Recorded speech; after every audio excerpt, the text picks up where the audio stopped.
ஓம் நம சிவாய நமக. அனைத்திலும் மேலான ஆன்மாவை வணங்கி மகிழ்கிறேன். வள்ளலார் பெருந்தகை அருளிய ஜீவகாருண்யம் பாராயணம். இதோ அவர் அருளிய அந்த ஜீவகாருண்ய புத்தகத்தை அப்படியே திறந்து வைத்து பாராயணத்தை ஆரம்பம் செய்கிறோம். ஓம் நம சிவாய நமக. ஜீவகாருண்ய ஒழுக்கம். வள்ளலார் ஐயா முதலில் இப்படி ஆரம்பம் செய்கிறார். வாழ்க்கைனா என்னன்னு ஃபர்ஸ்ட் சொல்லிட்டு அதுக்கப்புறம் அப்படியே ஒண்ணு ஒண்ணா சொல்லிக்கிட்டே வர்றாரு. இந்த ஜீவகாருண்ய ஒழுக்கத்துல வந்துட்டு ரொம்ப சிறந்தது என்ன அப்படின்னா, அவரா கேள்வி கேட்டு அவரா பதில் சொல்றார். நமக்கு என்ன சந்தேகம் வரும் அப்படின்னு அவர் யூகிச்சு அப்படியே கேள்வியும் பதிலுமாக இந்த ஜீவகாருண்ய ஒழுக்கம் அப்படியே அவர் படைத்திருக்கிறார். அதை இப்போ அப்படியே நம்ம ஃபுல்லா பார்க்க போறோம். இந்த ஜீவகாருண்ய ஒழுக்கத்தை வந்துட்டு வள்ளலார் வந்து 3 பகுதிகளாக பதிவு செய்திருக்கிறார். அதுல முதல் பகுதியிலேயே எல்லாமே அடங்கியிருப்பதாக நான் பார்க்கிறேன். இரண்டாம் பகுதி, மூன்றாம் பகுதி இன்னும் சொல்ல போனால் இப்ப வரைக்குமே முழுமையாக பதிவு செய்யப்படவில்லை. முதல் பகுதியில் முழுமையாக இருக்கிறது. அவர் என்ன சொல்ல வருகிறாரோ அது முழுமையாக இருக்கிறது. இரண்டாம் பகுதியில் அதோடைய நீட்சி, அதே இது கொஞ்சம் எக்ஸ்ட்ராவாக இருக்கிறது. அவ்வளவுதான். முதல் பகுதியே போதுமானது. இதோ ஜீவகாருண்ய ஒழுக்கத்தின் முதல் பகுதியை முழுமையாக நாம் பார்க்க போகிறோம். அதில் முதலில் வாழ்க்கைனா என்ன அப்படின்னு வள்ளலார் ஐயா சொல்லிட்டு அப்படியே கேள்வியும் பதிலுமாக இந்த ஜீவகாருண்ய ஒழுக்கத்தை தொடர்கிறார். அப்படியே வாசிக்கிறேன், கேளுங்கள். உலகத்தில் மனித பிறப்பை பெற்றுக்கொண்டவர்கள் அந்த பிறப்பினால் அடையத்தக்க ஆன்ம லாபத்தை காலமுள்ள போதே அறிந்து அடைய வேண்டும். இதுதான் முதல் வாக்கியம். கேள்வி கேட்கிறார். அந்த ஆன்ம லாபம் எது என்று அறிய வேண்டுமா? அதற்கான பதில், ஆன்ம லாபம்னா என்ன? அதாவது படிச்சு முடிச்சுட்டு அடுத்து சொல்றேன். ஆன்ம லாபம் எது என்று அறிய வேண்டில், எல்லா அண்டங்களையும், எல்லா புவனங்களையும், எல்லா பொருள்களையும், எல்லா ஜீவர்களையும், எல்லா ஒழுக்கங்களையும், எல்லா பயன்களையும் தமது பூரண இயற்கை விளக்கமாகிய அருள் சக்தியால் தோன்றி விளக்கம் செய்விக்கின்ற இயற்கை உண்மை வடிவினராகிய கடவுளின் பூரண இயற்கை இன்பத்தை பெற்று எக்காலத்தும் எவ்விடத்தும் எவ்விதத்தும் எவ்வளவும் தடைபடாமல் வாழ்கின்ற ஒப்பற்ற பெரிய வாழ்வே இந்த மனித பிறப்பினால் அடையத்தக்க ஆன்ம லாபம் என்று உண்மையாக அறிய வேண்டும் அப்படின்னு பதில் சொல்லிட்டு அடுத்த கேள்விக்கு போறார். இயற்கை இன்பத்தை பெற்று தடைபடாமல் வாழ்கின்ற இந்த பெரிய வாழ்வை எதனால் அடையக்கூடும் என்றால், கடவுளின் இயற்கை விளக்கமாகிய அருளை கொண்டே அந்த பெரும் வாழ்வை அடையக்கூடும் என்று அறிய வேண்டும் அப்படின்னு பதில் சொல்றார். அடுத்த கேள்விக்கு போறார். கடவுளின் இயற்கை விளக்கமாகிய அருளை எதனால் பெற முடியும் என்றால், ஜீவகாருண்ய ஒழுக்கத்தால் கடவுளின் அருளை பெறக்கூடும், அல்லது வேறு எந்த வழியாலும் சிறிதும் பெற முடியாது என்பதை உறுதியாக அறிய வேண்டும் அப்படின்னு பதில் சொல்லிட்டு அடுத்த கேள்விக்கு போறார். கடவுள் அருளை ஜீவகாருண்ய ஒழுக்கத்தினால் பெறக்கூடும், அல்லது வேற எந்த வழியாலும் பெறக்கூடாது என்பது எப்படி என்றால், அப்படி பெரிய விளக்கமாக சொல்கிறார். அருள் என்பது கடவுள் தயவு, கடவுள் இயற்கை விளக்கம். ஜீவகாருண்யம் என்பது ஜீவர்களின் தயவு, ஜீவர்களின் ஆன்ம இயற்கை விளக்கம். இதனால் தயவை கொண்டு தயவை பெறுதலும், விளக்கத்தை கொண்டு விளக்கத்தை பெறுதலும் கூடும். வேறொன்றினால் பெறக்கூடாமை அனுபவமாகிவிடும். ஜீவகாருண்யத்தை கொண்டு அருளை பெறுதல் கூடும், வேறொன்றினால் பெறவே கூடாது என்பது நிச்சயம். இதற்கு வேற பிரமாணம் வேண்டாம் என்று அறிய வேண்டும். ஜீவகாருண்யம் விளங்கும் பொழுது அறிவும் அன்பும் உடனாக நின்று விளங்கும். அதனால் உபார சக்தி விளங்கும். அந்த உபார சக்தியினால் எல்லா நன்மைகளும் தோன்றும். ஜீவகாருண்யம் மறையும் பொழுது அறிவும் அன்பும் உடனாக மறையும். அதனால் உபார சக்தி மறைந்து போய்விடும். உபார சக்தி மறையவே எல்லா தீமைகளும் தோன்றும். ஆகலின் புண்ணியம் என்பது ஜீவகாருண்யம் ஒன்றே என்றும், பாவம் என்பது ஜீவகாருண்யம் இல்லாமை என்றே அறிய வேண்டும். ஜீவகாருண்ய ஒழுக்கத்தினால் வரும் விளக்கமே கடவுள் விளக்கம் என்றும், ஜீவகாருண்ய ஒழுக்கத்தினால் வரும் இன்பமே கடவுள் இன்பம் என்றும், இவ்விளக்கத்தையும் இவ்வின்பத்தையும் பல கால் கண்டு அனுபவித்து பூர்த்தி அடைந்த சித்தர்களை ஜீவன் முத்தர் என்றும், அவர்களே கடவுளை அறிவால் அறிந்து கடவுள்மயம் ஆவார்கள் என்றும் சத்தியமாக அறிய வேண்டும் அப்படின்னு வள்ளலார் சொல்கிறார். அப்படியே கேள்வியும் பதிலுமாக சென்று கொண்டே இருக்கிறது. இந்த இடத்தில் நிறுத்தி என்னுடைய தரப்பு கருத்தையும் நான் பதிவு செய்ய விரும்புகிறேன். இப்போ ஒரு 5 கேள்வி பதில நம்ம பார்த்தோம். கட நம்ம வள்ளலார் பெருந்தகை வந்துட்டு முதல்ல என்ன சொல்றாரு அப்படின்னா, உலகத்துல மனுஷ பிறப்பை பெற்றுக்கொண்ட இந்த பிறப்பினால், மனித பிறப்பை பெற்றுக்கொண்ட இந்த பிறப்பினால் அடையத்தக்க ஆன்ம லாபத்தை காலமுள்ள பொழுதே அடைந்து விட வேண்டும் அப்படின்னு முதல் வார்த்தை சொல்லிவிட்டுத்தான் ஜீவகாருண்ய ஒழுக்கத்தையே ஆரம்பிக்கிறார். நான் பார்க்கிறேன், ஆன்ம லாபம் என்கிற அந்த சொல், ஐயா போட்டிருக்கிற அந்த சொல் ஆன்ம லாபம் என்கிற சொல்லே ஒரு யோசனையோடு பார்க்க வேண்டிய படி நான் இந்த உரைக்குள் அப்படியே நான் இறங்குகிறேன். ஆன்ம லாபத்தை அடைந்து விட வேண்டும். அடுத்த வார்த்தை அடைந்து விட வேண்டும். அடைந்து விட வேண்டும் என்பது ஆன்மீகமா? ஆன்மீகத்தின் உச்ச நிலை ஆன்மீகம்தான். ஏனென்றால் ஆன்மீகத்துல வளர்ந்து வந்த எந்த சாதகனுமே முதலில் ஒரு விஷயத்தை அடைந்து விட வேண்டும் என்றுதான் பயணிப்பான். இதோ நானாக இருந்தாலும் அல்லது நீங்கள் வரலாறில் பார்த்த எந்த ஆன்மீகவாதியாக இருந்தாலுமே முதலில் குண்டலினி, வாஷி, அது இது என்று ஆன்மீக தேடலிலே இறங்கி அதை அடைய வேண்டும் என்று வந்து அதற்கு பிறகுதான் வந்துட்டு எதுவுமே வேண்டாம் என்கிற நிலைக்கு அவர் வருவார். அப்போ இவ்வளவு பெரிய மகான் கடவுளாகிய வள்ளல் பெருந்தகை முதல் வாக்கியத்திலேயே அடைய வேண்டும் என்கிற வார்த்தையை நான் பார்க்கிறேன். சரி, அதை விடலாம். ஆன்ம லாபம் என்று சொல்கிறார். ஆன்ம லாபமாக இருக்கட்டும், எந்த லாபமாக இருக்கட்டும், ஒன்றும் வேண்டாம் என்கிற நிலையை பார்க்கிறோம். இந்த பக்கம் ஆன்ம லாபத்தை அடைய வேண்டும் என்று வள்ளல் பெருந்தகை முதல் வாக்கியத்தில் சொல்கிறார். சரி, அதை விட்டு அடுத்த விஷயத்திற்கு வருவோம். அந்த ஆன்ம லாபம் எது அப்படின்றதுல ஒரு பெரிய விளக்கம் கொடுத்திருக்கிறார். அதை நான் சொல்லி இருக்கிறேன், ரீவைண்ட் பண்ணி பார்த்துக்கோங்க.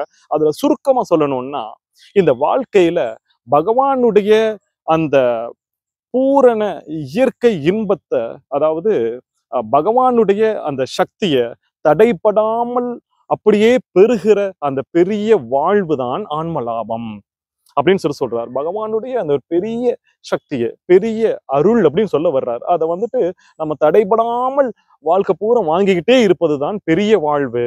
அதுதான் வந்துட்டு ஒப்பற்ற ஆன்ம லாபம் என்று சொல்கிறார். எதுவாக இருந்தாலுமே கடவுளுடைய ஆசீர்வாதமாக இருந்தாலுமே, கடவுளுடைய அருளாக இருந்தாலுமே அதை அடைய வேண்டும். தடைபடாமல் வாழ்க்கை முழுவதும் துன்பம் இல்லாமல் தடைபடாமல் அதை பெற்றுக்கொண்டே இருப்பதுதான் ஆன்ம லாபம் என்ற விளக்கத்தை சொல்கிறார். கொஞ்சம் யோசித்து பார்க்கவும், உடன்பாடு இல்லாத தன்மையாகவும் இந்த இடத்தில் வைத்துவிட்டு அடுத்த விஷயத்திற்கு வருகிறேன். அந்த விஷயத்தை எப்படி பெற முடியும் என்று பார்த்தால், இறைவனுடைய அருளை கொண்டே பெற முடியும் அப்படின்னு பதில் சொல்லி இருக்கிறார். பெருமக்களே, சின்ன வயசுல இருந்து நம்முடைய மூதாதையர்கள், நம்முடைய தாத்தா பாட்டிகள் ஒரு வாக்கியம் ஒன்று சொல்வது உண்டு.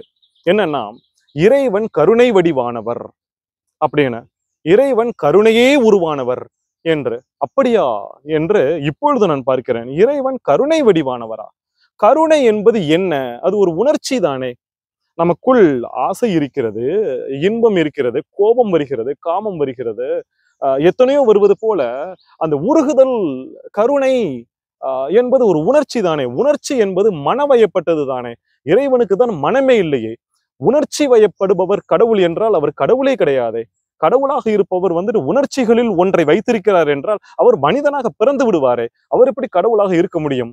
நாமே உணர்ச்சிகளை எல்லாம் உதிர்க்க வேண்டும், அப்பொழுதுதான் கடவுள் நிலைக்கு வர வேண்டும் என்ற முயற்சியில் தானே இப்பொழுது ஆன்மீகத்தை செய்து கொண்டிருக்கிறோம். அப்பொழுது உணர்ச்சிகள் எல்லாம் இறைத்தன்மைக்கு புறம்பானது தானே. அது மனத்திற்குள் தானே இருக்கிறது. கடவுள் எப்படி கருணை வடிவாக இருக்க முடியும்? நான் இன்னொன்னு கேட்கிறேன். கடவுள் கருணை வடிவானவர் என்றால் ஒரு திருடனை கடவுள் எப்படி கையாள முடியும் என்று நான் பார்க்கிறேன். ஒரு கொலைகாரனை கடவுள் எப்படி கையாள முடியும் என்று பார்க்கிறேன். அவன் திருடனாக இருந்தால் அவன் திருடும் பொழுது திருடு பாவம், உனக்கு கையில காசு இல்ல, திருடு. நீ கொலை பண்றிய, ஓ பாவம், உனக்கு அவன் மேல கோபத்தை தீர்த்துக்கோ, குத்தி கொலை பண்ணிரு, பாவம், கோபமாவது அடங்கட்டும் என்று கருணை வடிவாகி போவாரே. அவர் எப்படி கருணை வடிவோடு ஒவ்வொருவரையும் கையாள்வார். ஓ வேண்டாம், அதை நான் கர்மாவாக நான் எடுத்துக்கொள்ள மாட்டேன், உன் ஆத்திரத்தை தீர்த்து கொண்டாய், வேண்டாம் என்று கருணையோடு தானே இருப்பார். இன்னொன்றையும் பார்க்கிறேன். அவர்களை விடுங்கள், நல்லவர்கள் இருக்கிறார்கள் வைத்துக் கொள்ளுங்கள். ஒரு நல்லவன் மீது இறைவனுக்கு கருணை அப்படி நெக்குருகி உருகி போய் நிற்கிறார்.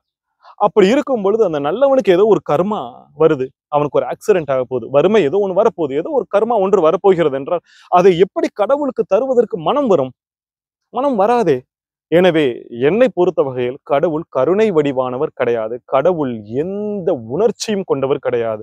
கோவிலில் கடவுள் எப்படி கல்லாக இருக்கிறாரோ அப்படி கடவுள் கல்லாகத்தான் இருந்து கொண்டிருக்கிறார். நான் உங்களுக்கு ஒண்ணு சொல்லட்டுமா? உங்களுக்கு புரிகிற மாதிரியான வடிவத்துல நான் ஒண்ணு சொல்லிடுறேன். கடவுள் இப்போ உண்மையிலேயே என்னவாக இருக்கிறார் தெரியுமா? பேங்க்ல அந்த கவுண்டருக்குள்ள ஒருத்தர் உட்கார்ந்திருப்பார். அவருக்கு ஆக்சுவலா பேரு டெல்லர்ன்னு சொல்லுவாங்க. டெல்லர். அவர் என்ன பண்ணுவாருன்னா, லைன்ல நம்ம நிப்போம். நம்ம பேங்க் பாஸ்புக் வச்சிருப்போம், சலான்லாம் ஃபில் பண்ணியிருப்போம். நம்ம பணத்தை நம்ம எடுக்கிறதுக்கு நம்ம லைன்ல நின்னுட்டு இருப்போம். அப்ப உள்ள உட்காந்து அவர் அந்த சலானை வாங்கி நம்ம அக்கௌண்ட் நம்பருக்குள்ள போயிட்டு நம்ம பணத்துக்குள்ள இருக்கிறத எடுத்து நமக்கே பட்டுவாடா பண்ணுவார். இந்த தொழிலை மட்டுமே இறைவன் செய்து கொண்டிருக்கிறார். அவ்வளவுதானே தவிர உள்ள உட்கார்ந்து இருக்கிற அந்த கேஷ் கவுண்டர்ல, மன்னிக்கணும், அந்த பேங்க்ல இருக்கிற கவுண்டருக்கு, அந்த கவுண்டர்ல இருக்கிற அந்த டெல்லருக்கு வந்துட்டு ஒரு அன்போ பாசமோ உருக்கமோ இருக்குமா? அவன் பணத்தை எடுத்து அப்படி கொடுக்கிறார், அவ்வளவுதான். அது போல கடவுள் இப்பொழுது செய்து கொண்டிருக்கிறார். நம்மளுடைய கர்மாக்களை, பாவக்கர்மாவையும் புண்ணிய கர்மாவையும் பட்டுவாடா செய்கிற ஒரே தொழிலை தான் கடவுள் செய்து கொண்டிருக்கிறாரே தவிர வேறொன்றும் கிடையாது. சரி, இப்ப நீங்க என்கிட்ட இன்னொன்னு கேட்கலாம். நான் அதாவது இந்த பகவான் வள்ளலார் வந்துட்டு பெரிய ஜீவகாருண்யத்தை சொல்லிட்டு இருக்கிறார். அதுல தொடக்கத்துல அவர் சொன்ன இந்த முதல் விஷயத்திலேயே எனக்கு உடன்பாடு இல்லை என்பதை இந்த இடத்தில் பதிவு செய்வதற்காக இதை நான் விளக்கமாக நான் சொல்லிக் கொண்டிருக்கிறேன். அதாவது நீங்க கேட்கலாம், ஏயா வேதங்கள்லையும் உபனிஷதங்கள்லையும் இறைவன் 5 தொழில்கள் புரிகிறார். படைத்தல், காத்தல், அழித்தல், அருளுதல், மறைத்தல் என்கிற 5 தொழில்கள் செய்கிறார். அதுல அருளுதல் அப்படிங்கிற விஷயத்தை அவர் சொல்லலையா, எழுதலையா? அப்ப அந்த தொழிலையும் இறைவன் செய்கிறார் தானே. அப்ப இறைவனுக்கு அருள் இருக்கிறது தானே, கருணை இருக்கிறது தானே என்று கேட்டால் அதையும் ஒத்துக்கொள்கிறேன். இறைவன் அந்த 5 தொழில்களையும் செய்து கொண்டுதான் இருக்கிறார். வேதங்களை நாம் புறந்தள்ள முடியாது. உபனிஷதங்களை தவறு என்று சொல்லவே முடியாது. அவள் நிச்சயமாக இறைவன் அருளுதல் என்கிற விஷயத்தை செய்து கொண்டுதான் இருக்கிறார். ஆனால் அது என்ன தெரியுமா?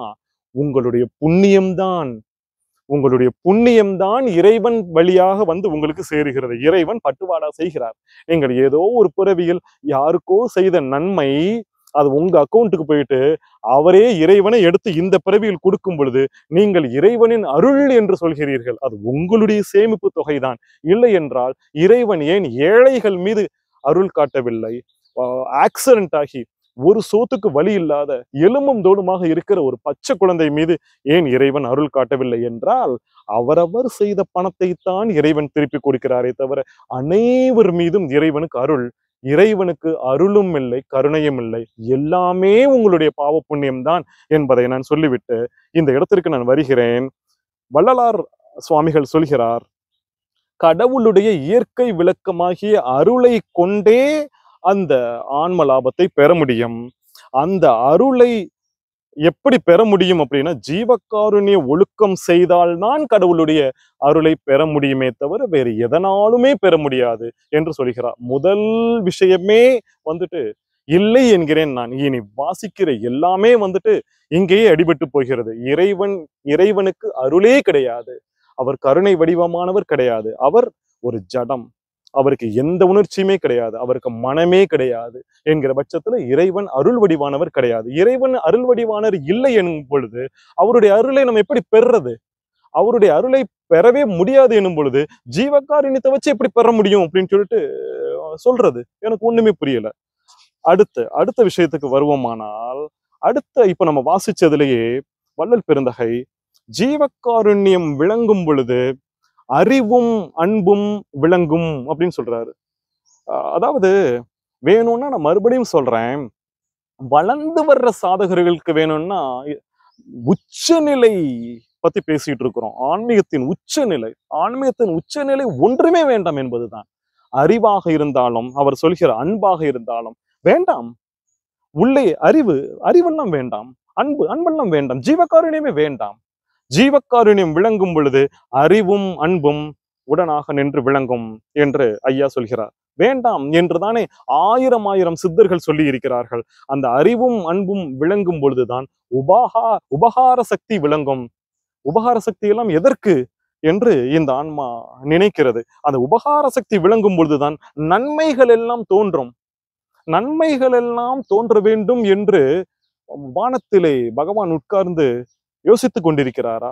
அப்படி ஜீவகாருண்யம் மறையும் பொழுது அந்த அறிவும் அன்பும் மறைந்துவிடும், உபகார சக்தி மறைந்துவிடும், தீமைகளாக தோன்றி நிற்கும் என்று வள்ளலார் சொல்கிறார். நன்மை தோன்றினால் என்ன, தீமை தோன்றினால் என்ன, அதை பார்த்துக் கொள்வது கடவுள், அதை முழுமையாக பார்த்துக் கொள்வது கடவுள்.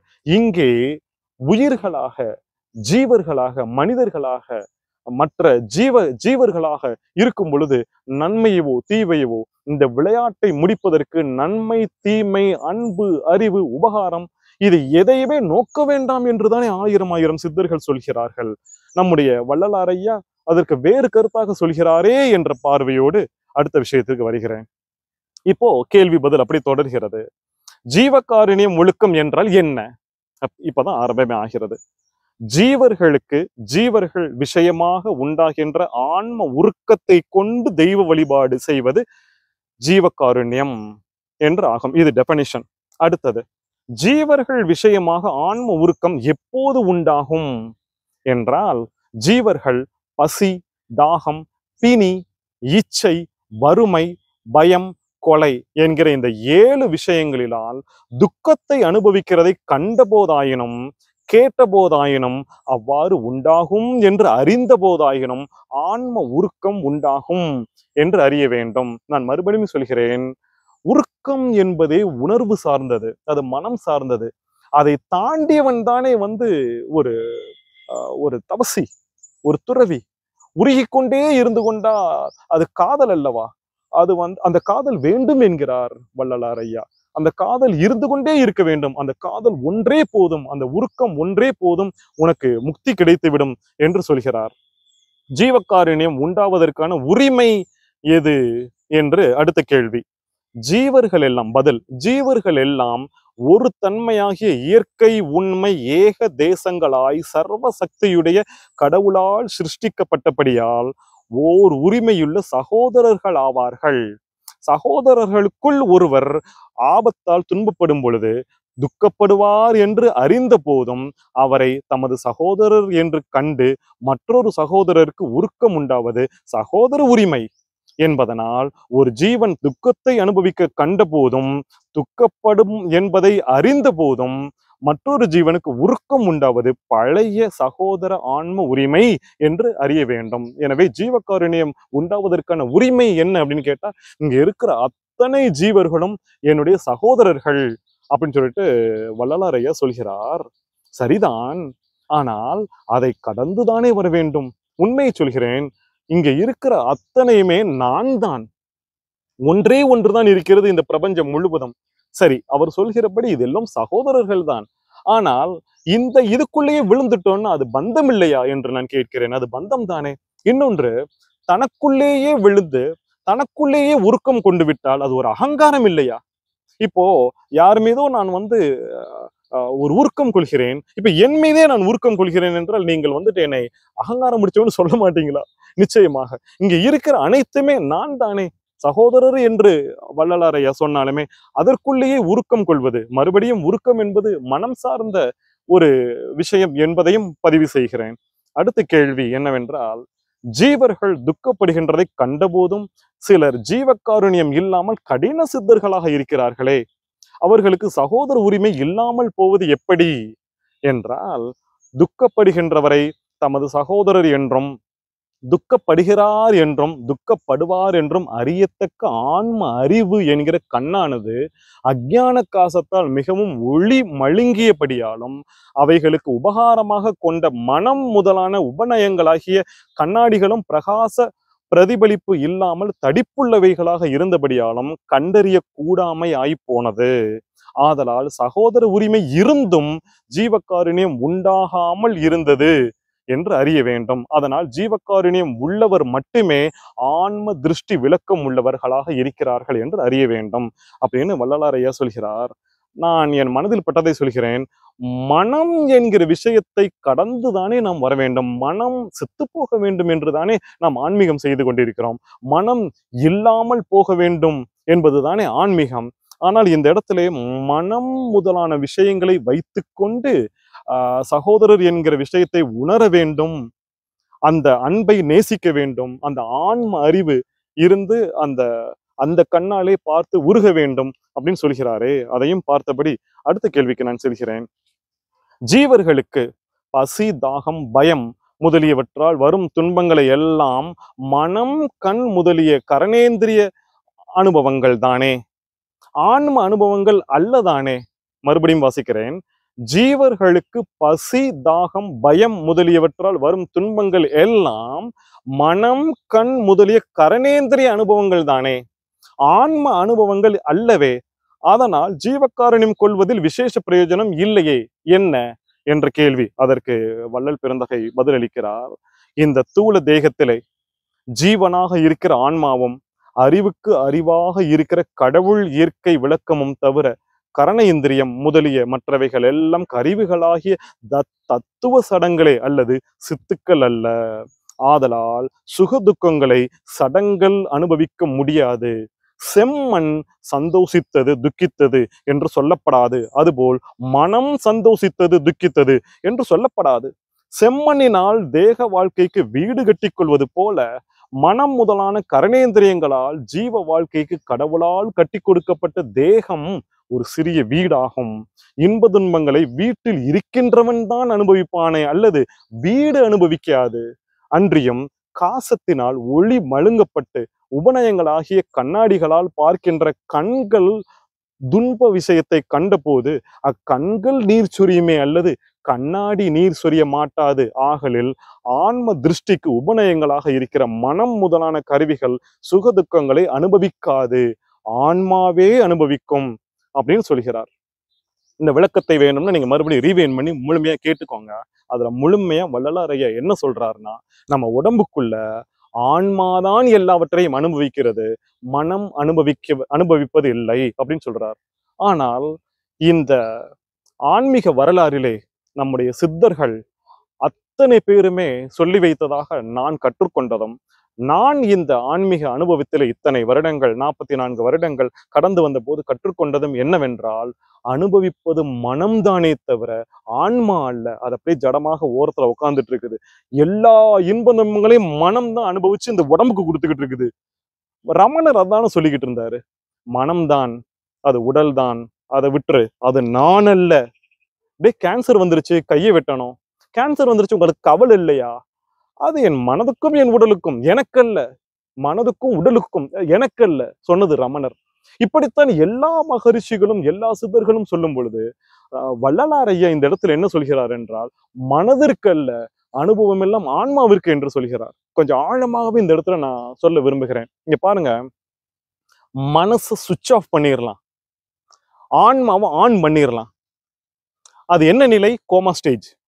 கோமா ஸ்டேஜ்ல அப்படியே பாடி படுத்து கிடக்கும், மனம் கிடையாது. அது ஏறக்குறைய செத்த நிலை. ஆனால் ஆன்மா இருக்கும், உயிர் இருக்கும், சாகல. மனசு இல்ல, மனசு கிடையவே கிடையாது. அந்த இடத்துல மனம் இல்லை, உடல் இல்லை, எந்த இயக்கமுமே இல்லை. உள்ளுக்குள்ள ஆர்கன்ஸ் எல்லாம் இருக்குது. என்ன, ஆன்மா மட்டும்தான் இருக்குது. என்ன, உயிர் மட்டும்தான் இருக்குது. இப்ப நான் கேட்கிறேன், நான் கிள்ளுறேன், ஆன்மா தான் இருக்கே, ஏன் அனுபவிக்க முடியவில்லை? நான் அடிக்கிறேன், ஆன்மா தான் இருக்கே, ஏன் அனுபவிக்க முடியவில்லை? நான் பக்கத்தில் உட்கார்ந்து ஜோக் சொல்றேன், ஏன் அனுபவிக்க முடியவில்லை? நான் ஏதோ ஒரு விஷயம் சொல்றேன், ஏன் அனுபவிக்க முடியவில்லை? பாட்டு போடுறேன், ஏன் அனுபவிக்க முடியவில்லை? ஆன்மா தான் இருக்கே. எனவே பெருமக்களே, சரி, நான் இன்னும் ஒரு விஷயம் கூட நான் சொல்றேன். நீங்க தியானத்துல உட்கார்ந்து இருக்கிறீங்க. இன்னொரு உதாரணம், நீங்க தியானத்துல உட்கார்ந்து இருக்கீங்க, ஆழமா போயிட்டீங்க. ஆழமா போன உடனே அந்த இடத்துல என்னவாக இருக்கும் சொன்னா, உங்கள் உடல் அப்படி இயங்காம நின்று விடுமா? உங்களுடைய மனம் வந்துட்டு சப்கான்சியஸ் மைண்ட்ல போய் நிற்கும். ஆன்மா இருக்கும், உயிர் இருக்கும், உங்க மனம் வந்து சப்கான்சியஸ் மைண்ட்ல போய் இருக்கும். அந்த சமயத்துல யாராவது கூப்பிட்டாங்கன்னா கேட்காது. ஒருவேளை கேட்குதுன்னா நீங்க தியானத்துல சரியா பண்ணலைன்னு அர்த்தம். சரியா? அப்போ கேட்காமல் இருக்கும் பொழுது மனம் அடங்கி அது மேல் மனதிலிருந்து கீழே போயிட்டு செகண்ட் மனமாகி சப்கான்சியஸ் மைண்டுக்கு போயிடுச்சு அப்படின்னு சொன்னா, வெளி உலகம் எதுவுமே தெரியாமல் நிச்சயமாக யார் வந்து என்ன பேசினாலும், இடி விழுந்தாலும், கார் போனாலும், லாரி போனாலும், எந்த சத்தமாக இருந்தாலும், என்ன நறுமணமாக இருந்தாலும், எதுவும் அறியாமல் அமர்ந்திருக்கிறதே, அது என்னன்னா மனம் சப்கான்சியஸ் மைண்டுக்கு போயிடுச்சு, மேல் மனதிற்கு இல்லை. அப்போ அறிகிற விஷயங்கள் எல்லாம் மனம்தான் செய்கிறதே தவிர ஆன்மா செய்யவில்லையே என்று உதாரணங்களை அடுக்கிக் கொண்டே செல்லலாமே. ஆனால் வள்ளலார் ஐயா ஆன்மாதான் அனுபவிக்கிறது, மனம் அனுபவிக்கவே இல்லை என்று சொல்கிறாரே என்ற விஷயத்தையும் வைத்துவிட்டு அடுத்த விஷயத்திற்கு வருகலாம். ஒரு ஜீவனுக்கு சுகம் நேரிட்ட பொழுது மனம் மகிழ்கிறது, துக்கம் நேரிட்ட போது மனம் தளர்கிறது. எனவே சுக துக்கங்களை அம்மனம் தானே அனுபவிக்கிறது என்று அறியப்படாதா? பாருங்க கேள்வி என்ன, கேள்வி எப்படி கேட்கிறது? அதுக்கு வள்ளலார் ஐயா சொல்கிறார், அறியப்படாது. மனம்தான் சுக துக்கங்களை அனுபவிக்கிறது என்று அறியப்படாது, அது தவறு என்று வள்ளலார் ஐயா சொல்கிறார். அதற்கான விளக்கத்தையும் சொல்கிறார், நான் வாசிக்கிறேன்.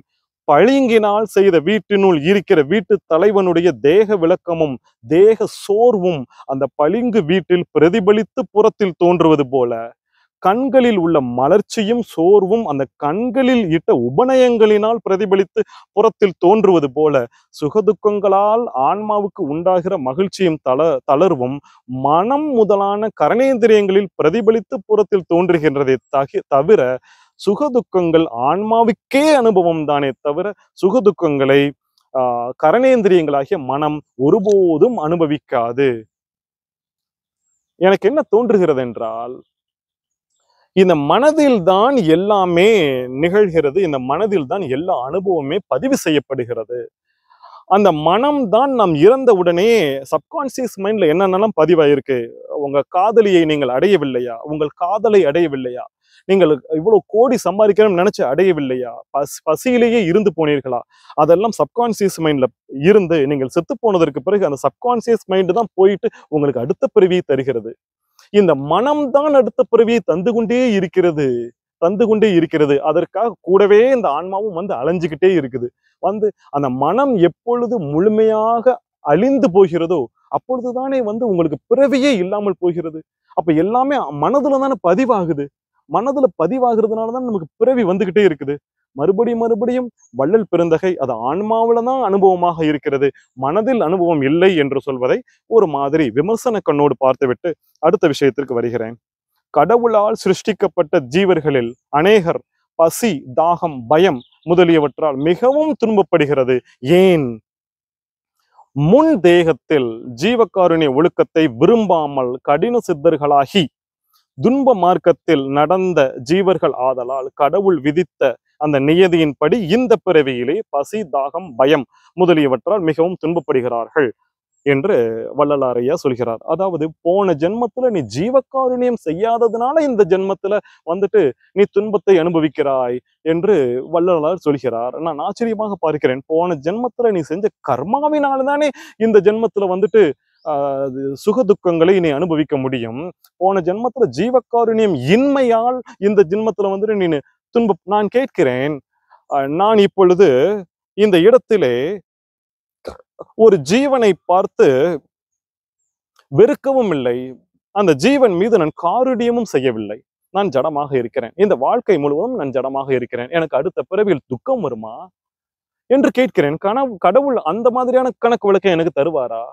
நான் ஜீவகாருண்யம் செய்யவே இல்லை, அதற்காக ஜீவர்களை எல்லாம் நான் வாட்டி வதக்கவும் இல்லை, எதுவுமே செய்யவில்லை.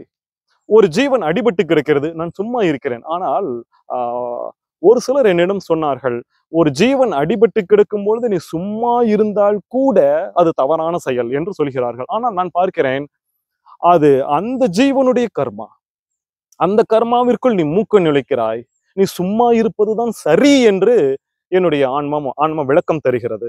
எனவே நான் இந்த பிறவி முழுவதும் நான் சும்மா இருக்கிறேன், ஜீவகாருண்யமும் செய்யவில்லை, ஜீவர்களையும் வதைக்கவும் இல்லை என்னும் பொழுது எனக்கு அடுத்த பிறவியில எனக்கு துக்கம் வருமா என்ற கேள்வியை இந்த இடத்திலே வைத்தபடி அடுத்த கேள்விக்கு செல்கிறேன். முன் தேகம் உண்டு அப்படின்னு எப்படி சொல்லலாம் அப்படின்னு கேட்டா அதுக்கு விளக்கம் சொல்கிறார். நம்ம எல்லோரும் சொல்வது போல விளக்கம் சொல்கிறார். முன் தேகம் அப்படிங்கிறது கண்டிப்பா உண்டு. நான் அடுத்த விஷயத்துக்கு வருகிறேன். ஜீவர்கள் முன் தேகத்தில் செய்த, முன் தேகம்னா போன உடம்பு, அதுல செய்த பாவ கர்மங்கள் இந்த தேகத்திலும் வரும் அப்படிங்கிறது எப்படி அப்படின்னு அடுத்த கேள்வி. அதுக்கும் விளக்கம் நல்ல அற்புதமாக சொல்கிறார். வேண்டுமென்றால் உங்களுக்காக நான் வாசிக்கிறேன். ஒரு சம்சாரி முன் குடித்தனம் செய்திருந்த வீட்டில் அந்த தலைவன் கட்டளைப்படி நடவாமல் துன்மார்க்கர்களை வருவித்து அவர்களோடு கூடி பழகி இருந்தானால் அந்த சம்சாரி அந்த வீட்டை விட்டு வேற வீட்டுக்கு குடிவந்த காலத்திலும் அந்த துன்மார்க்கர்கள் இந்த வீட்டிலும் வந்து அவனுடன் பழக்கம் செய்வார்கள். அதுபோல ஒரு ஜீவன் முன் குடியிருந்த தேகத்தில் கடவுள் கட்டளைப்படி நடவாமல் துன்மார்க்க பாவ கர்மாக்களையே விரும்பி செய்திருந்தானால் அந்த ஜீவன் வேறொரு தேகத்தில் இந்த பிறவிக்கு வந்த பொழுதும் அந்த பாவ கர்மங்கள் இப்பொழுதும் இந்த தேகத்தில் வந்து இந்த ஜீவனை அடையும் என்று சொல்கிறார். இதெல்லாம் நமக்கு தெரிந்ததுதான். அடுத்த கேள்வி, முன் பிறப்பில் ஜீவகாருண்ய ஒழுக்கத்தை விட்டு துன்மார்க்க, நல்ல கேள்வி, நல்ல கவனிங்க. போன பிறவியில ஜீவகாருண்யத்தை செய்யாம துன்மார்க்கத்துல நடந்த ஜீவர்கள் இந்த பிறவியில துன்பங்களாகிய பசி, தாகம், பயம் முதலியவற்றால் துக்கப்படுகிறார்கள் என்றால் அது கடவுள் நியமிச்ச நியதிதானே. அந்த நியதியிலே அந்த ஜீவர்கள் விஷயத்தில் காருண்யம் வைத்து நாம் ஆகாரம் முதலியவற்றை கொடுத்து அந்த துக்கத்தை மாற்றிவிட்டால் அது கடவுளுடைய நியதிக்கு புறம்பானதாக ஆகிவிடாதா? சரியான கேள்வி, சரியான கேள்வி. புரியுதா? கேள்வி மறுபடியும் ரீவைண்ட் பண்ணி மறுபடியும் பாருங்க. சரியான கேள்வி. போன ஜென்மத்துல யாரோ பாவம் பண்ணி இருக்கிறாங்க, இந்த ஜென்மத்துல வந்து கஷ்டப்படுறாங்க. சுருக்கமா சொல்றேன், போன ஜென்மத்துல பாவம் பண்ணி இந்த ஜென்மத்துல வந்து கஷ்டப்படுறாங்க. அப்படி கஷ்டப்படணுங்கிறதே கடவுளுடைய நியதி தானே. அந்த நியதிய நீ சோறூட்டி பாலூட்டி அந்த துன்பத்தை நீ நீக்கிற அப்படின்னா கடவுளுடைய நியதிக்கே புறம்பாக இருக்கும். அப்ப நீ அது சரியா அப்படின்னு கேட்டா வள்ளலார் என்ன சொல்றாரு அப்படின்னு சொன்னா, கிடையாது, நீ செய்யறது சரிதான் அப்படிங்கிறாரு. கடவுளுடைய நியதிக்கு விரோதம் ஆகாதா அப்படின்னு கேட்டா ஆகாது அப்படிங்கிறார். அவருடைய அந்த விளக்கத்தை நான் வாசிக்கிறேன், கேளுங்கள். அரசன் தன் கட்டளைக்கு முழுதும் விரோதித்த ஒரு திருடனை சிறையில் இட்டு மற்ற குற்றவாளிகளுக்கு எப்படி ஆகாரம் கொடுப்பானோ அதே போல் தன் சேவகர்களை அனுப்பி ஆகாரம் கொடுக்கிறார். யாரு? அரசன். அதுபோல கடவுள் தன் கட்டளைக்கு முழுதும் விரோதித்து பல வகையால் பந்தம் செய்யப்பட்டு நரகத்தில் இருக்கிற பாவிகளுக்கும் தன் பரிவார தேவர்களை கொண்டு ஆகாரம் கொடுப்பிக்கிறார். அரசன் தன் கட்டளைப்படி நடவாமல் சாதாரண குற்றமுடையவர்களை சரி இந்த இதை விட்டுறலாம், இதை கொஞ்சம் எடிட் பண்ணிருங்க. இப்படி விளக்கம் செய்கிறார் வள்ளலார். நான் கேட்கிறேன், பகவான் வந்து பண்ணி இருக்கிற இந்த நியதியை நாம் வந்து மாற்றுவது சரி என்று வள்ளலார் சொல்கிறார் என்றால் எனக்கு ஒரு சில விஷயங்கள் கேட்க வேண்டும். திருடனுக்கு அடைக்கலம் கொடுப்பது சரியா? பாவம், அவன் ஏதோ ஒரு இதுல பண்ணிட்டான், அவனுக்கு அடைக்கலம் தருகிறேன் என்று நான் அடைக்கலம் கொடுக்கிறேன், ஜீவகாருண்யம் செய்கிறேன் என்றால் அது சரியா? ஒரு கொலைகாரனுக்கு உணவு கொடுக்கிறேன் என்றால் அது சரியா? அல்லது நான் சும்மா இருத்தல் சரியா? சொல்லுங்கள். நான் ஒன்று கேட்கிறேன், இப்படி எல்லா ஜீவராசிகளுக்கும் துன்பம் படும் பொழுது அந்த துன்பத்தை நான் நீக்கி கொண்டே இருந்தால் கர்மா என்பது எப்படி கழியும் என்கிற வார்த்தையையும் இந்த இடத்தில் நான் முன்வைக்கிறேன். அடுத்த கேள்விக்கு செல்லலாம். இந்த ஜீவகாருண்யத்தால் இகலோக ஒழுக்கம் வழங்கப்படுகிறது. ஜீவகாருண்யம் இல்லாமையால் இகலோக ஒழுக்கம் எவ்வளவும் வழங்கப்படாது என்பதை அறிய வேண்டும். எப்படி என்றால், ஜீவகாருண்யம் இல்லாத பொழுது அறிவும் அன்பும் தோன்றாது. அவை தோன்றாத போது கண்ணோட்டமும் ஒருமையும் உபகாரமும் விளங்காது. அவை விளங்காத போது வலிய ஜீவர்களால் எளிய ஜீவர்கள் ஒழுக்கம், பொறாமை முதலானவைகளால் தடைப்பட்டு அழிந்து போய் விடுவார்கள். எது? எளிய ஜீவர்கள். பின்பு வலிய ஜீவர்களும் கூட தவறான ஒழுக்கங்களில், தாமச ஒழுக்கங்களில் விழுந்து ஒருவருக்கு ஒருவர் சண்டை போட்டுக்கொண்டு அழிந்து போவார்கள். ஜீவகாருண்ய ஒழுக்கம் சிறிதும் இல்லாத புலி, சிங்கம் முதலிய மிருகங்கள் வாழ்கிற காட்டில் கூட இகலோக ஒழுக்கம் வழங்கப்படவில்லை. இதுபோல் ஜீவகாருண்யம் இல்லாத மனிதர்கள் இருக்கிற இடத்திலே இகலோக ஒழுக்கம் வழங்கவே முடியாது என்று வள்ளலார் சொல்கிறார். நான் வேகமாக அடுத்த விஷயங்களுக்கும் நான் செல்கிறேன். பரலோக ஒழுக்கமும் ஜீவகாருண்யத்தால் வழங்கப்படுகிறது. அது எப்படி என்றால், ஜீவகாருண்யம் இல்லாத போது அருள் விளக்கம் தோன்றாது. அது தோன்றாத போது கடவுள் நிலை பரலோக ஒழுக்கத்துல கடவுள் நிலை கைகூடாது. அது கைகூடாத போது முக்தி இன்பம் வராது. முக்தி இன்பம் வராத பட்சத்தில் பரலோக ஒழுக்கமும் வராது என்பதனால் இகலோகத்திலும் சரி பரலோகத்திலும் சரி ஜீவகாருண்ய ஒழுக்கம் அவசியம் என்று வள்ளல் பெருந்தகை சொல்கிறார். அடுத்த கேள்விக்கு வருகிறோம். ஜீவகாருண்யம் ஒழுக்கம் மிகவும் வழங்காமையால் துன்ப மார்க்க பிறவியே பெருகி எங்கும் புல்லொழுக்கங்களே வழங்குகின்றன அப்படின்னு சொல்றார். அது எப்படி அப்படின்னா, ஜீவகாருண்யம் இல்லாத கடின சித்தர்கள் எல்லாம் அவரவர் கடின செய்கைக்கு தக்கபடி சிலர் நரகவாசிகளாகவும், சிலர் சமுத்திரவாசிகளாகவும், சிலர் ஆரண்யவாசிகளாகவும், சிலர் புலி, கரடி, சிங்கம், யாழி, யானை, கடமை, கடா, பன்றி, நாய், பூனை முதலிய துஷ்ட மிருகங்களாகவும், சிலர் பாம்பு, தேள் முதலிய விஷ ஜந்துக்களாகவும், சிலர் முதலை, சுறா முதலிய கடின ஜந்துக்களாகவும், சிலர் காக்கை, கழுகு முதலிய பக்ஷி சண்டாளங்களாகவும், சிலர் எள்ளி, கள்ளி, எட்டி, கள்ளி முதலிய அசுத்த தாவரங்களாகவும் பிறந்திருக்கிறார்கள். எனவே ஜீவகாருண்யம் இல்லாமையால் புல்லொழுக்கங்களே மிகவும் வழங்கப்படுகிறது என்று அறிய வேண்டும் என்று சொல்கிறார். அப்ப நான் பார்க்கிறேன், இந்த மரம், செடி, கொடி எல்லாம் போன பிறவியிலே ஜீவகாருண்யம் செய்யாமையால் இப்ப மரம், செடி, கொடிகளாகவும், புலி, சிங்கம் என்பதெல்லாம் போன பிறவியில ஜீவகாருண்யம் செய்யாமையால் புலி, சிங்கமாக பிறந்துருச்சு என்றும் வள்ளல் பெருந்தகை சொல்வதை கொஞ்சம் யோசனையோடு, கர்மாவினால் தானே நாம் அந்த கீழ்பிறவிக்கு போவோம், ஜீவகாருண்யம் இன்மையால் நாம் அந்த கீழ்பிறவிக்கு போவோமா என்கிற கேள்வியோடு அடுத்த விஷயத்துக்கு வருகிறேன். ஜீவகாருண்யத்துக்கு முக்கியமான லட்சியம் என்ன? ஜீவகாருண்யத்துடைய லட்சியம் தான் என்ன என்று பார்த்தோமானால், இந்த பூத உடலுக்கு மாயை என்பது முதல் காரணம். அந்த மாயையினால் தான் பசி, தாகம், பிணி, இச்சை, வறுமை, பயம், கொலை என்கிற 7 விஷயங்களும் சேரும். அந்த 7 விஷயங்களும் வரும் பொழுது வள்ளலார் இந்த இடத்துல 2 ஜீவகாருண்யத்தை பிரிக்கிறார். பரஜீவகாருண்யம், அப்பரஜீவகாருண்யம் அப்படின்னு. பசியினால் வரும் துன்பம், கொலையினால் வரும் அந்த 7 விஷயங்கள்ல பசியினால் வரும் துன்பத்தையும் கொலையினால் வரும் துன்பத்தையும் நிவர்த்தி செய்விப்பது பரஜீவகாருண்யம். அப்படி நிவர்த்தி செய்விப்பதில் பசியினால் வரும் துன்பத்தையும் கொலையினால் வரும் துன்பத்தையும் தவிர மற்ற விஷயங்களில் வரும் துன்பத்தை மாற்றுவது அப்பரஜீவகாருண்யம் என்று புரிந்து கொள்ள வேண்டும். எனவே அபாக்கியங்களை நிவர்த்தி செய்து கொள்ளத்தக்க அறிவும் சுதந்திரமும் இல்லாத ஜீவர்கள் விஷயத்தில் அவைகளை நிவர்த்தி செய்விக்கத்தக்க அறிவும் சுதந்திரமும் உள்ள ஜீவர்கள் வஞ்சியாமல் தயவினால் நிவர்த்தி செய்விப்பதே ஜீவகாருண்யத்துடைய முக்கியமான லட்சியம் என்று இந்த கேள்விக்கு பதில் சொல்கிறார். அடுத்த கேள்விக்கு வாங்க, ரொம்ப முக்கியமான கேள்வி. பசி, கொலை, பிணி, தாகம், வறுமை, பயம், இச்சை என்பவைகளால் வரும் அபாயங்களை நிவர்த்தி செய்விப்பது விதியாக இருக்கவும், அவ்விடத்தில் பசியினாலும் கொலையினாலும் வரும் அபாயங்களை மாத்திரம் நிவர்த்தி செய்விப்பது விசேஷம் என்று சொல்கிறீர்களே ஏன்? வள்ளலார் இந்த 7 விஷயங்கள்ல பசி, கொலையை மட்டும் பார்த்தாலே போதும், பசியையும் கொலையையும் மட்டும் நம்ம நிவர்த்தி செய்வித்தாலே போதும் அப்படிங்கிறதுக்கான விளக்கமும் பெருசா சொல்கிறார். தாகம், பிணி, இச்சை, வறுமை, பயம் அதையெல்லாம் ஈஸியாக கடந்துடலாம். ஆனால் பசியை கடப்பது கடினம், கொலை பயத்தை கடப்பது கடினம் அப்படின்னு சொல்றார். அடுத்த கேள்விக்கு வருகிறேன். பசியினால் வரும் துன்பத்தை நீக்குதலும் கொலையினால் வரும் துன்பத்தை நீக்குதலும் ஜீவகாருண்யத்துக்கு முக்கியமாக லட்சியமாக இருக்கும் இடத்தில், இந்த இடத்துல பசியை நீக்குதல் மாத்திரம் கொலையை நீக்குவதை விட முக்கியம் என்று வலியுறுத்துகிறீர்களே ஏன்? பாருங்க, 7 துன்பங்கள் இருக்கிறதுல 2 துன்பங்கள் முக்கியம்னு வள்ளலார் ஐயா வருகிறார். அதுல அந்த 2ல கொலை துன்பத்தையும் விட்டுட்டு பசி துன்பம் தான் முக்கியம், மீதி எல்லா துன்பங்களும் படிப்படியாக போய்விடும். அதற்கு விளக்கம் சொல்கிறார்.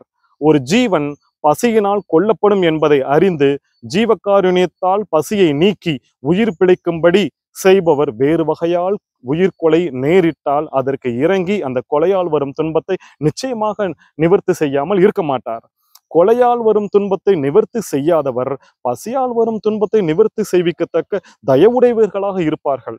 பசியால் வரும் கொலையை ஆகாரத்தால் அன்றி வேறு வகையால் எப்படி நிவர்த்தி செய்வது? பகை முதலியவற்றில் வரும் கொலையை வேற ஏதாவது உபயத்தால் நிவர்த்தி செய்விக்க முடியும். ஆனால் கொலையால் வரும் துன்பத்தை பசியால் வரும் துன்பத்தில் அமைத்து அடிக்கடி வலியுறுத்துகிறது என்று அறிய வேண்டும் என்று சொல்லி, பசிக்கு தயவினால் ஆகாரம் கொடுக்க துணிந்தவன் வேறு வகையால் ஜீவர்கள் இம்சை பட்டு அழிவதற்கு சம்மதிக்கவே மாட்டான். ஆதலால் பசியால் வரும் துன்பத்தை நிவர்த்தி செய்விக்கிற தர்மத்தை மட்டுமே உச்சத்தில் அடிக்கடி வலியுறுத்தி சொல்கிறேன் என்று வள்ளலார் சொல்கிறார். சரி, அடுத்த கேள்வி. பசியினால் வரும் கெடுதி எல்லா ஜீவர்களுக்கும் உண்மை என்றால் எல்லா ஜீவர்களுடைய பசியையும் அறிந்து நிவர்த்தி செய்விக்க முடியுமா? அப்படி நிவர்த்தி செய்விக்க தொடங்கினால் கடவுளால் சிருஷ்டிக்கப்பட்ட தேவர், மனிதர், நரகர், மிருகம், பரப்பன, ஊர்வன, தாவரம் என்கிற 7 வகைப்பட்ட அளவிறந்த பேதங்களுக்கும் ஜீவர்கள் பசியை அறிந்து நீக்குவது அசாத்தியமாகிவிடுமே அப்படின்னு கேள்வி கேட்கும் பொழுது அதற்கு பதில் சொல்கிறார் வள்ளலார். தேவர்கள் மனித சுதந்திரத்தினும் மேற்பட்ட சுதந்திரம் உடையவர்கள்.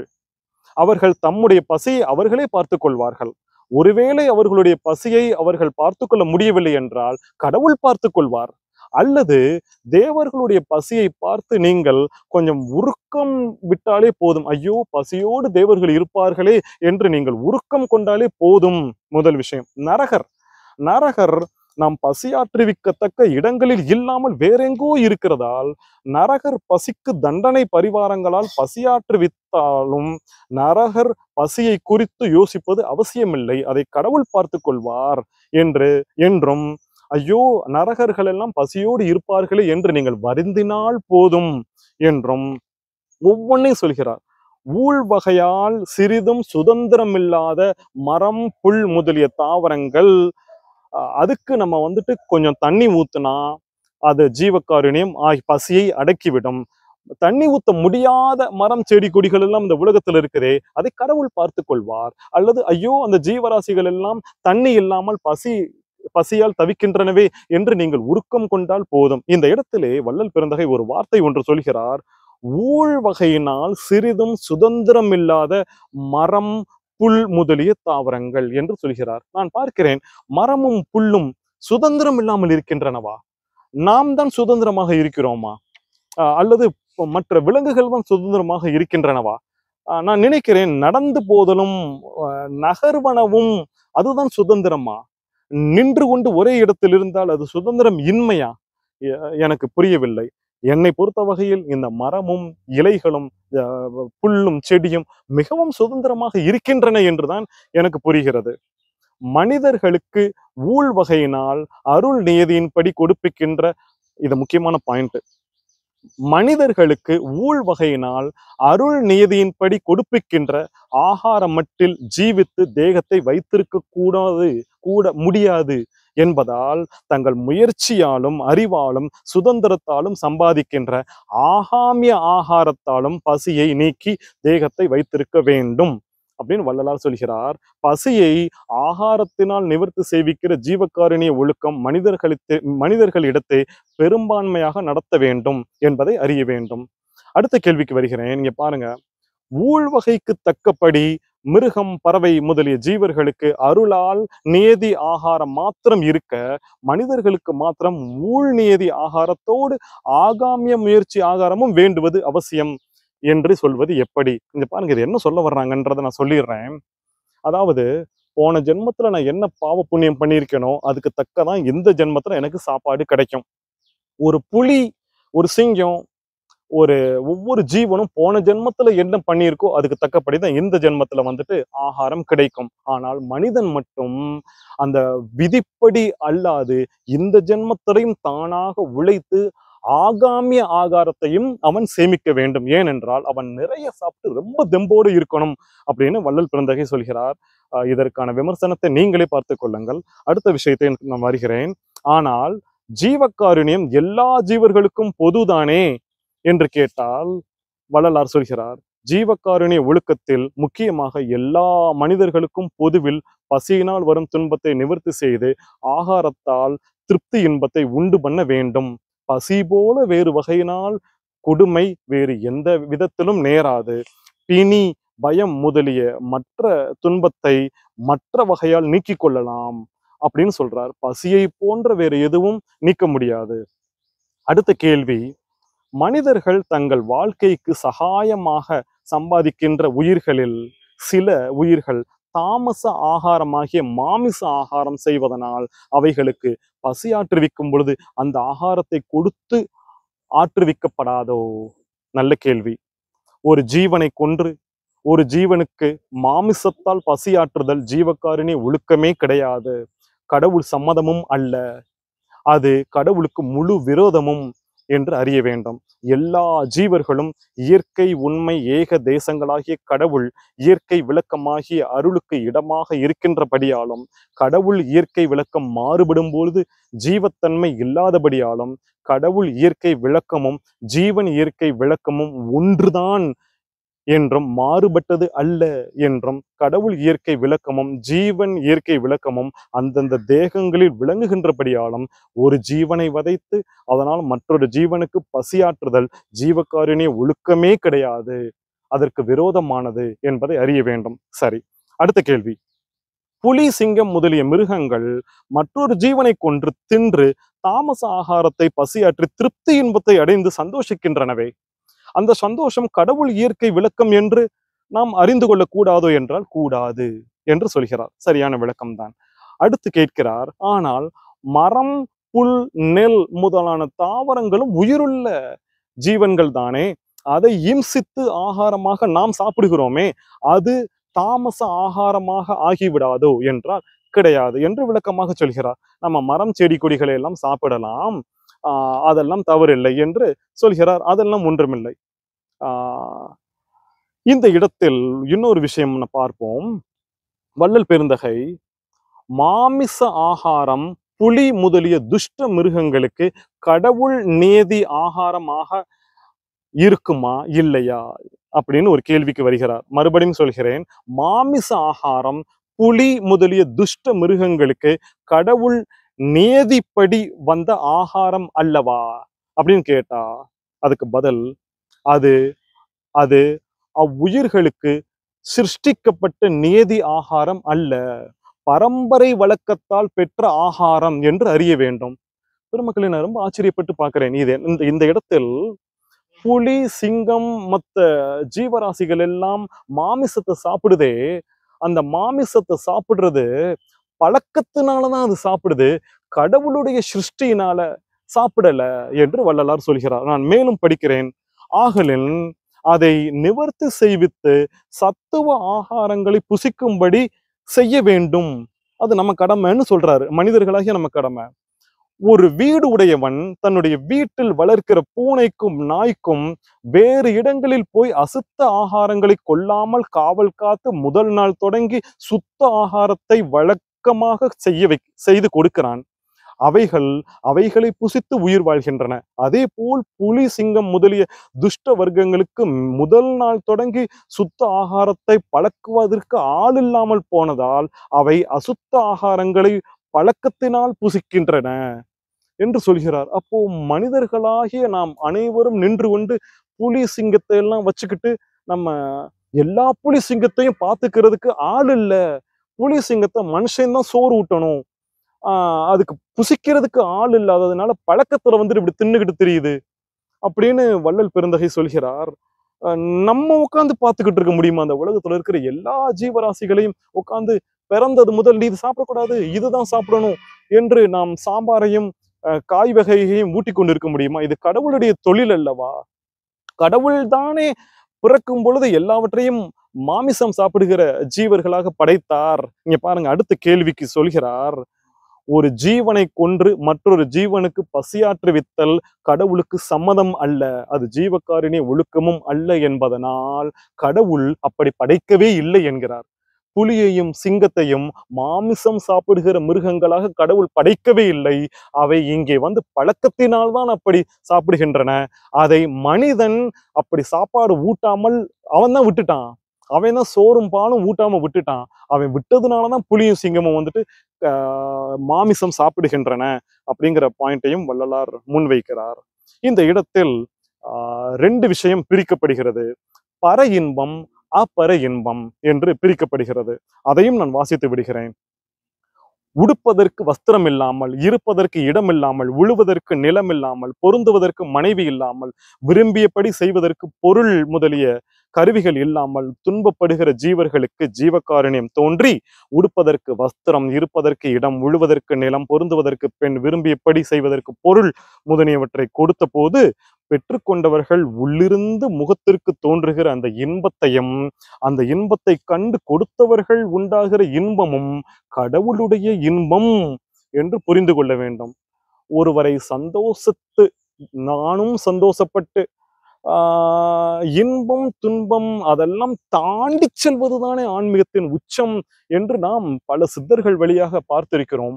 ஆனால் இங்கே ஒருவருக்கு இன்பத்தை கொடுத்து நீயும் இன்பம் அடை என்று சொல்கிறார். பசியினால் வரும் துன்பத்தை நிவர்த்தி செய்விப்பதில் வரும் இன்பம் பர இன்பம்.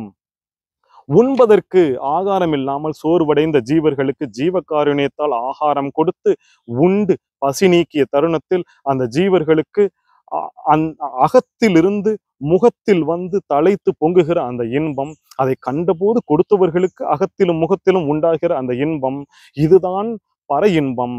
வஸ்திரம், இடம், நிலம், பெண், பொருள் இதெல்லாம் இல்லாமல் துக்கப்படுகிறவர்கள் அவர்களுடைய மனதில் எழுகிற அந்த எழுச்சியை சகித்து கொண்டு உயிர் தரித்து தங்களால் செய்யக்கூடிய முயற்சியை செய்யக்கூடும். பசியினால் துன்பம் நேரிட்ட பொழுது மன எழுச்சியால் அத்துன்பத்தை சகித்து கொள்ள கூடாது. சகிக்க தொடங்கினால் உயிரிழந்து விடுவார்கள் அப்படின்னு வள்ளலார் சொல்லிக்கொண்டே வருகிறார். ஆக இந்த இடத்துல அவர் என்ன சொல்கிறார் என்றால், பசியை ஆற்றுவிக்க வேண்டும். யார் யாரெல்லாம் பசியோடு இருக்கிறார்களோ அவர்களை எல்லாம் பசியை தணிக்க வேண்டும், பசியை தணிக்க வேண்டும் என்று சொல்லிக்கொண்டே வருகிறார். நான் அப்படியே பக்கங்களை புரட்டுகிறேன். அப்படி ஜீவகாருண்யத்தின் அவசியத்தையும் சொல்கிறார், ஒவ்வொன்றாக சொல்கிறார். பசி என்பது நெருப்பு, அது ஏழைகளை வதைக்கிறது. பசி என்கிற விஷம், அது ஏழைகளை வதைக்கிறது. அதை இல்லாமல் செய்வதுதான் ஜீவகாருண்யம், ஜீவகாருண்யம் என்று சொல்லிக்கொண்டே கடைசி விஷயத்திற்கு வருகிறேன். ஆதலால் ஜீவகாருண்யம் என்கிற மோட்ச வீட்டு திறவுகோலை காலம் உள்ள போதே சம்பாதித்து கொண்ட சம்சாரிகள் சரியை, கிரியை, யோகம், ஞானம் என்கிற எந்த சாதன சகாயங்களும் இல்லாமல் எக்காலத்திலும் அடையாத இன்ப வீட்டை அடைந்து அவ்வீட்டின் கதவை திறந்து உள்ளே புகுந்து நித்திய முத்தியர்களாக வாழ்ந்து விடுவார்கள். ஜீவகாருண்யம் ஒன்று இருந்தாலே போதும். நீங்கள் எந்த யோகமும் பண்ண வேண்டாம். சரியை, கிரியை, யோகம், ஞானம் எதுவுமே வேண்டாம். ஜீவகாருண்யம் இருந்தால் கிளைமேக்ஸ்க்கு வருகிறார் வள்ளலார். புண்ணிய பூமிகளை வளம் செய்தல், ரொம்ப காட்டமாக சாடுகிறார். புண்ணிய பூமிகளை வளம் செய்தல், கோவிலுக்கெல்லாம் போகிறது, புண்ணிய தீர்த்தங்கள் ஆடுதல், புண்ணிய தலங்களிலே வசித்தல், இது போல புண்ணிய மூர்த்திகளை தரிசித்தல், தோத்திரம் செய்தல், ஜெபம் செய்தல், விரதம் செய்தல், யாகம் செய்தல், பூஜை செய்தல் முதலிய சரியை கிரியைகளை செய்கிற விரதிகளும் பக்தர்களும் இருடிகளும் உணவை நீக்கி உறக்கத்தை விட்டு விஷய சார்புகளை துறந்து இந்திரியங்களை அடக்கி மனோலயம் செய்து யோகத்தில் இருக்கிற யோகிகளும் அளவிறந்த சித்தி இன்பங்களை பெற்ற சித்தர்களும் நித்தியங்களை அறிந்து எல்லா பற்றுகளையும் துறந்து பிரமானுபவத்தை பெற்ற ஞானிகளும் ஜீவகாருண்யம் என்ற திறவுகோலை சம்பாதித்து கொள்ளாமல் போனால் மோட்சம் என்கிற மேல் வீட்டில் முன்னும் பின்னுமாக ஏறி ஏறி இறங்கி காத்திருந்து மீளவும் முடியாமல் அந்த திறவுகோலை சம்பாதிக்காமல் திரும்புவார்களே பூமிக்கு, அல்லது கதவை திறந்து உள்ளே புகுந்து இன்ப வீட்டை அடைய மாட்டார்கள் என்று கடுமையாக வள்ளலார் சாடுகிறார். நீங்கள் எவ்வளவு யோகம் செய்தாலும், எவ்வளவு புண்ணியம் செய்தாலும், இதெல்லாம் சொன்னாரே அதெல்லாம் நீங்க பண்ணினாலும் நீங்கள் ஜீவகாருண்யம் செய்யவில்லை என்றால் உங்களால் மோட்சத்துக்கு செய்யவே முடியாது என்று சொல்லிவிட்டு கடைசியாக சொல்கிறார், எனவே ஜீவகாருண்யமே கடவுள் வழிபாடு. எனக்கு இந்த வார்த்தை ரொம்ப பிடிச்சிருக்குது. ஜீவகாருண்யமே மோட்சத்தின் திறவுகோல் என்கிற வார்த்தையை விட ஜீவகாருண்யமே கடவுள் வழிபாடு, இந்த வார்த்தை ரொம்ப நல்லா இருக்குது. ஏனென்றால் கோவிலுக்கு சென்று சிலை வழிபாடு செய்வதை விட ஒவ்வொரு ஜீவனுக்கும் சாப்பாடு போட்டு ஒவ்வொரு ஜீவன் மீதும் உருக்கம் கொள்கிற அந்த உருக்கமே கடவுள் வழிபாடு என்ற அந்த வார்த்தை மிகவும் அற்புதமாக இருக்கிறது. அடுத்து பாருங்கள், அவர் பேசுவது கிளைமேக்ஸ்ல, ஜீவகாருண்ய ஒழுக்கம் இல்லாமல் ஞானம், யோகம், தவம், விரதம், ஜெபம், தியானம் முதலியவைகளை செய்கின்றவர்கள் கடவுளுடைய அருளுக்கு சிறிதும் பாத்திரமாக ஆக மாட்டார்கள். அவர்களை ஆன்ம விளக்கம் உள்ளவர்கள் என்று நாம் நினைக்கவே முடியாது. ஜீவகாருண்யம் இல்லாமல் செய்யப்படுகிற எந்த செயல்களும் பிரயோஜனம் இல்லாமல் மாயாஜால செயல்களை தவிர வேறொன்றும் கிடையாது. எல்லா ஜீவர்களும் கடவுளுடைய இயற்கை உண்மை ஏக தேசம் என்பதால் அவரவர் இடங்களில் கடவுள் அருள் விளக்கம் விளங்குவதால் சம்சாரிகளுக்குள் தமது தாய் தந்தை உணர்ந்தோர் மக்கள் துணைவர் முதலிய குடும்பம் மட்டில் பசியாற்றிக் கொள்ளத்தக்க அற்ப சக்தியுள்ள சம்சாரிகள் தாய் தந்தை மக்கள் துணைவர் முதலிய குடும்பத்தாரை பசியினால் பரிதபிக்க விட்டு அயலாருக்கு பசியார தொடங்குதலும், தம்மிடத்து பசித்து வந்த அயலாரை அந்த பசியால் பரிதபிக்க விட்டு தம் குடும்பத்தார் பசியை மட்டும் மாற்ற தொடங்குதலும் கடவுளுக்கு சம்மதம் அல்ல.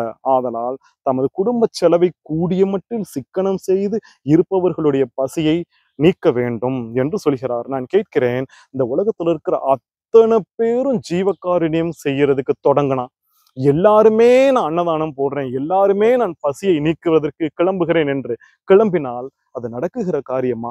யார் சாப்பிடுவது? இவர் எல்லோருமே ஜீவகாருண்யம் அடைந்து மோட்சத்தை போகணும்னா, நான் கேட்கிறேன், நான் கடைசி மனிதனாக இந்த பூமியில் நான் நிற்கிறேன், வேறு யாருமே கிடையாது. நான் யாருக்கு ஜீவகாருண்யம் செய்வேன்? ஜீவகாருண்யம் செய்யவில்லை என்றால் எனக்கு மோட்சம் கிடைக்காதே. தனியாக பூமியில் நிற்கிறேனே, நான் எப்படி மோட்சத்திற்கு போவேன்? நான் ஜீவகாருண்யத்தை கொடுப்பதற்கு வேறு யாருமே இல்லையே. யாராவது வந்து என் ஜீவகாருண்யத்தை வாங்குங்கள். வாங்குவதற்கு ஆளே இல்லாமல் நான் தனியாக நிற்கிறேன், நான் மோட்சத்திற்கு செல்ல முடியாதா என்ற கேள்வியையும் நான் இந்த இடத்தில் நான் வைக்கிறேன். ஜீவகாருண்யம் செய்தால் என்னென்ன நடக்கும் அப்படின்னு சொல்லிட்டு சொல்றாரு. உங்க உடம்புல இருக்கிற தீராத வியாதிகள் எல்லாம் ஜீவகாருண்யம் செய்வதாலேயே தீர்ந்துவிடும். பல நாள் சந்ததி இல்லாமல் நீங்கள் குழந்தை இல்லாமல் இருந்தீர்கள் என்றால் ஜீவகாருண்யம் செய்தாலே உங்களுக்கு குழந்தை பிறந்துவிடும். நீங்கள் அற்ப ஆயுள் என்று நினைத்து கொண்டிருக்கிறீர்கள் என்றால் நீங்கள் ஜீவகாருண்யம் செய்தாலே உங்களுக்கு ஆயுள் கூடிவிடும். கல்வி, அறிவு, செல்வம், போகம் முதலியவை எல்லாம் குறித்து நீங்கள் வருந்துகிறீர்கள் என்றால் ஜீவகாருண்யம் செய்தாலே போதும், உங்களுக்கு கல்வி, அறிவு, செல்வம், போகம் எல்லாம் வந்துவிடும். பசித்தவர்களுக்கு மன்னிக்க வேண்டும். ஜீவகாருண்யம் உள்ள சம்சாரிகளுடைய விளைநிலத்தில் கண்டிப்பாக விளைச்சல் மேல்மேலும் உண்டாகும். வியாபாரத்தில் தடையில்லாமல் லாபங்களும், உத்தியோகத்தில் கெடுதி இல்லாமல் மேன்மேலும் உண்டாகும். சுற்றங்களாலும் அடிமைகளாலும் அனைவராலும் சூழப்படுவீர்கள். துஷ்ட மிருகங்களாலும் துஷ்ட ஜந்துக்களாலும் துஷ்ட பிசாசுகளாலும் துஷ்ட தெய்வங்களாலும் பயம் செய்யப்படார்கள் அப்படின்னு சொல்லிட்டு போல்டா பெரிய ஃபாண்ட்ல ஒரு வார்த்தை ஒண்ணு பகவான் வள்ளலார் எழுதுகிறார். ஜீவகாருண்யம் உள்ள சம்சாரிகளுக்கு எப்படிப்பட்ட ஆபத்துகளும் அஜாக்கிரதையினாலும் ஊழ்வகையினாலும் சத்தியமாக வராது என்கிற விஷயத்தை இந்த இடத்துல போல்டா பெரிய ஃபாண்ட் சைஸ்ல எழுதுகிறார். மறுபடியும் வாசிக்கிறேன். ஜீவகாருண்யம் உள்ள சம்சாரிகளுக்கு எப்படிப்பட்ட ஆபத்துகளும் அஜாக்கிரதையினாலும் ஊழ்வகையினாலும் சத்தியமாக வராது. அப்படின்னா நான் என்ன தவறு வேண்டுமானாலும் இந்த ஜென்மத்தில் நான் செய்துவிட்டு ஜீவகாருண்யமும் செய்துவிட்டு அடுத்த பிறவிக்கு நான் செல்கிறேன் என்றால், இந்த பிறவியில் நான் செய்த தவறுகள் எல்லாம் ஜீவகாருண்யம் வைத்திருப்பதால் எனக்கு அடுத்த பிறவிக்கு வராதா? கர்மாவெல்லாம் எந்த கணக்கு வழக்கில் போகும்? கர்மா என்பதே போய்விடுமா? ஜீவகாருண்யம் மட்டும் இருந்தால் என் ஊழ்வகையே எனக்கு வந்து சேராதா என்ற கேள்வியோடு கடைசி வார்த்தையை நான் வாசித்து விடுகிறேன். உள்ளபடி பசியால் வருந்துகிற ஜீவர்களுக்கு ஆகாரம் கொடுக்க நினைத்த புண்ணியரது மனம் வேறு பற்றுகளை விட்டு சுத்த கரணமாகி நினைத்தபடியால் அந்த புண்ணியர்களை யோகிகள் என்றே உண்மையாக சொல்ல வேண்டும். ஆகாரம் கொடுக்க நினைத்தபடி உபசரித்து கொடுக்கும் போது அவர் உண்ணுவது தாம் உண்ணுவதாக அறிந்து கழிக்கின்றபடியால் அவர்களை ஞானிகள் என்று சொல்ல வேண்டும். ஆகாரம் கொடுக்க உண்டு பசி தீர்த்தவர்களுக்கு அத்தருணத்தில் ஆன்மாவின் உள்ளும் புறத்தும் மேலும் கீழும் நடுவும் பக்கமும் நிறைந்து கரண முதலிய தத்துவங்கள் எல்லாம் குளிர்வித்து தேகம் முழுவதும் சில் என்று தழைய முகத்திலிருந்து பூரித்து விளங்குகிற கடவுள் விளக்கத்தை பார்த்தபடியால் நீங்கள் கடவுளாகவே ஆகி போகிறீர்கள். அந்த புண்ணியர்கள் தான் கடவுளை கண்டவர்கள் என்றும் கடவுள் இன்பத்தை அனுபவிக்கின்ற முக்தர் என்றும் அறிய வேண்டும்.